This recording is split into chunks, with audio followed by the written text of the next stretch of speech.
Hello, my friends. It's Nanny from Nanny and the Moose.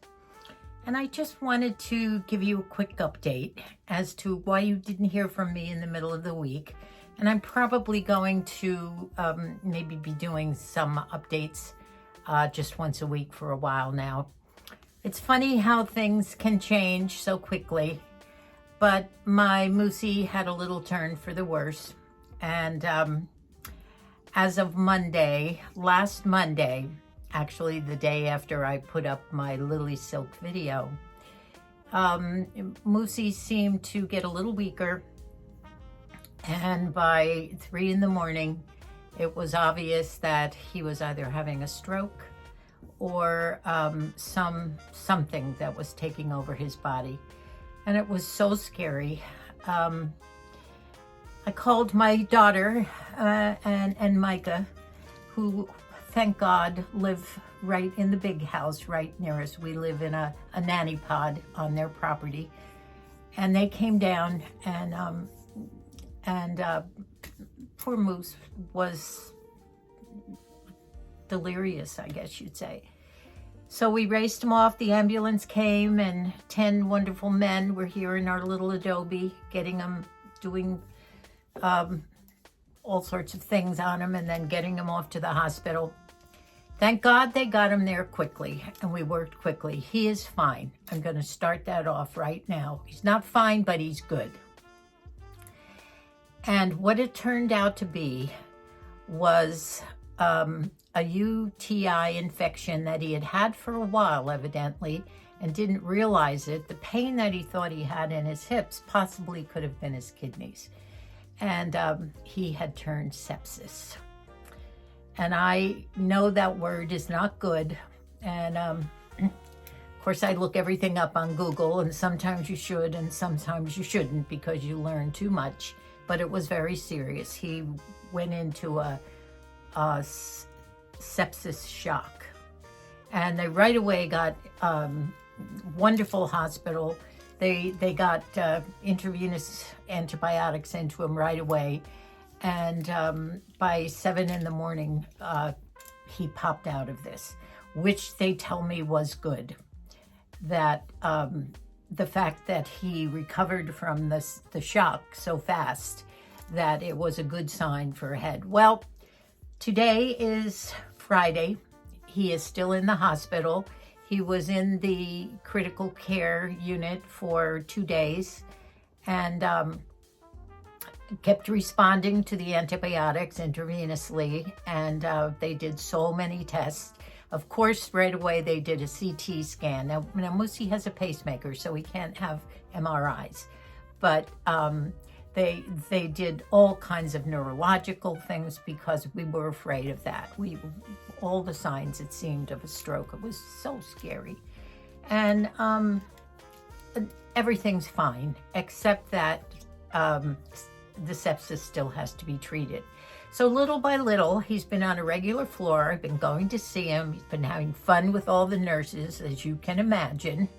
And the kids are all FaceTiming with the little great-grandchildren, and of course that always is wonderful.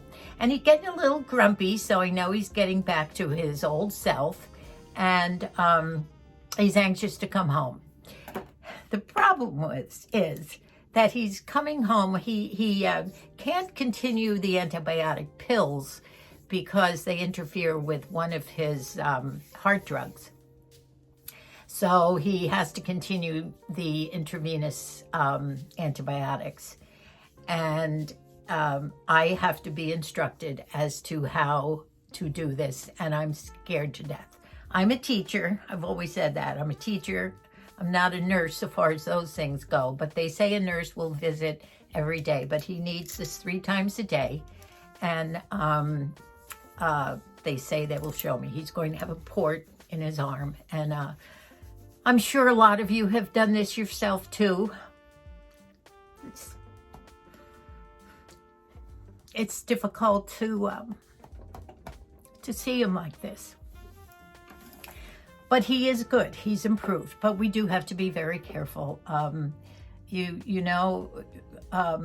I have had UTI infections, and I guess they're more prevalent in women than men, but men get them too. And I have known in the past that if you don't jump on it right away and get antibiotics in you, it can get worse. And I never realized the severity of sepsis. And that sepsis is an infection that just takes over your whole body, gets in your bloodstream, and it's bad. So thank God that he sent that sign to get him right away in the ambulance to the hospital 3 a.m, and he's good. But he will be recovering for a while, and he is going to need the physical therapy because the weakness takes over your whole body. So his legs, once again, are going to need some pepping up. So we will have people coming and going. I have been cleaning the house for 2 days from 6 a.m. on.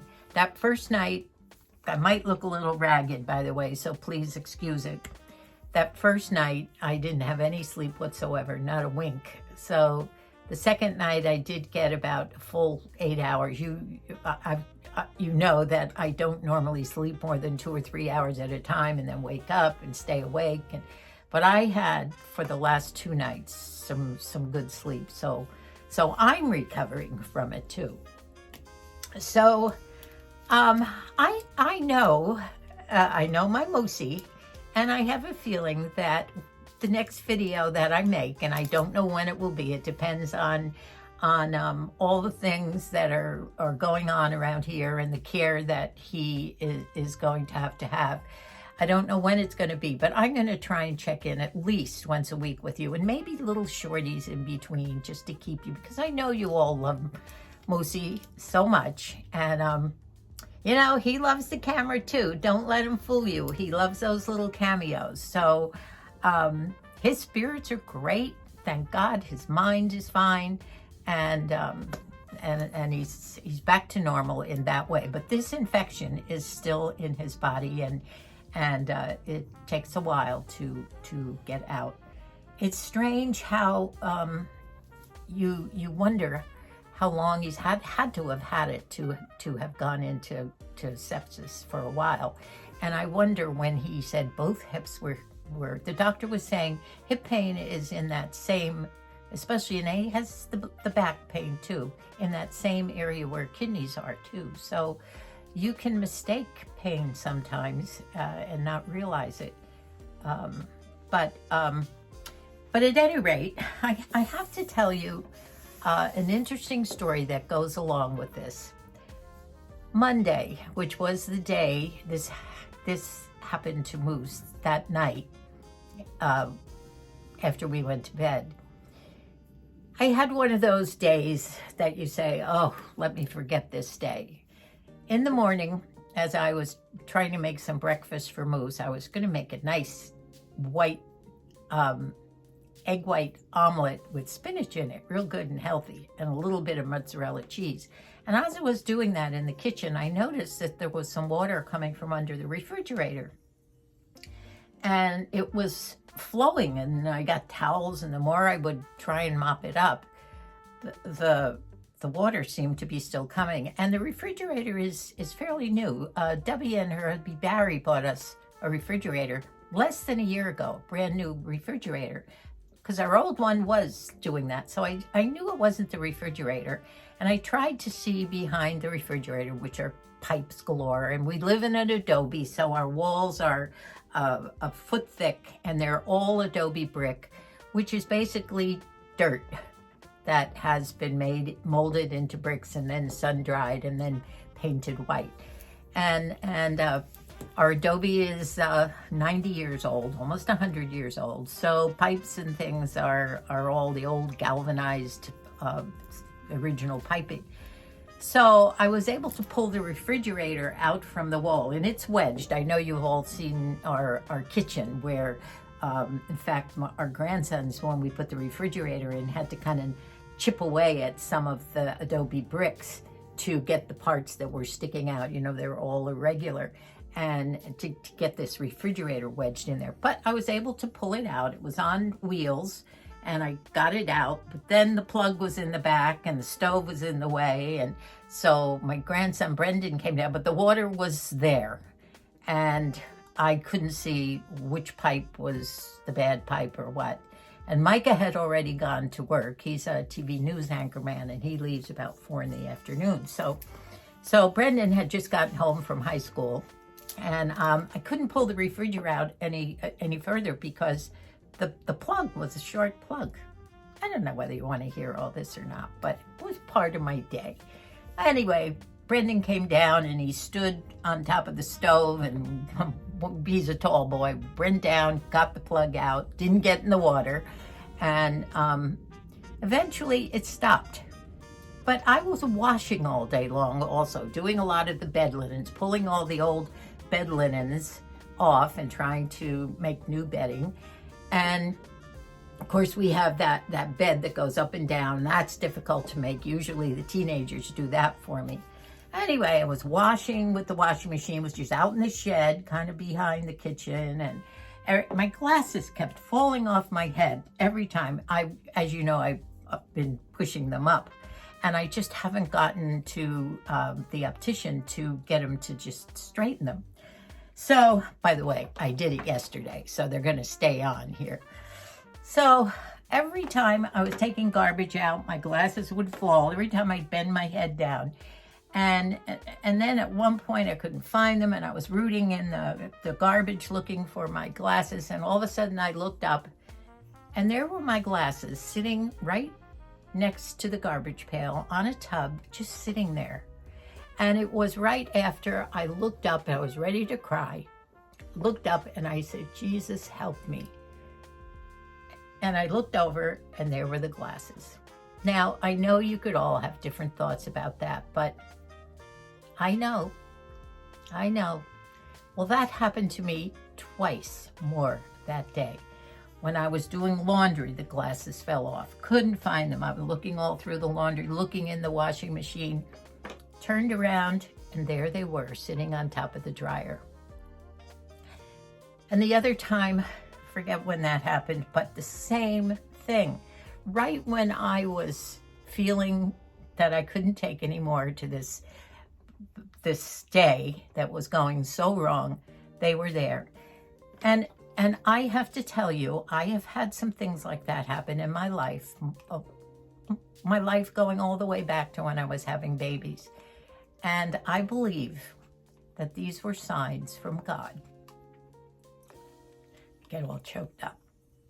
To give me the strength to keep going, because he knew what was going to happen that night. And I had to have strength to get through that. So I just want you to know that I am so thankful that Moosie is fine. And our children have been wonderful, helping me, calling me to find out how I am too. And I'm good.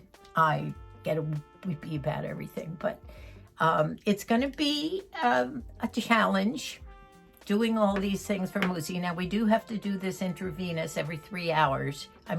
3 times a day for 2 weeks. So once that's over with, things will get a little easier.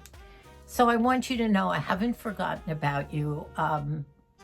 My normal Wednesday that I have been doing twice a week for almost 2 years now. And for a while, I don't think I'll be able to do that, but I will try and check in. And I know Moosie, you'll see Moosie. I know he'll want to say hello to you. So I ask you for your prayers that Moosie continues to improve and that this thing gets out of his system and we can get back to our little plan of trying to elevate our lives a little bit and pamper ourselves and do some fun things. Might not happen for the next 2 weeks. And we do have a christening coming up of a new little, he was so looking forward to going to that. But I think that's in about, actually it's on the 9th. So I don't think we'll get to go to that. But, you know, I say to myself, thank God we didn't go up to Idaho. If this had happened up there, it might not have had the same good ending. So thank you so much for all the love that you give to both Moosie and myself, and all the wonderful comments. And we are both so appreciative of it. And pretty soon we'll get back to the fun things. I even have a new hair bow that's a tricky magical thing in my hair today that has a big slit in it and you roll it up. Thank heavens, because it's a quick hairdo and I'm rushing back and forth to the hospital. I needed something like this. So I'll get to tell you about some of all those fun things once we get going. And once I get Moosie home and settled and running around trying to get the house cleared and cleaned because the nurse is coming and PT people will be here. You know, you let those things slide for a while. I've been having fun decorating, but not so much moving my purging piles out. But anyway, I've started that. And finally, Brendan is getting up on a ladder because I've cleared a part of my closet, and he's going to put all my hats on this wonderful big high shelf up above so that I can get somewhat organized. So thank you again so much. Don't forget your prayers. I'm asking you. God bless us all. Bye for now.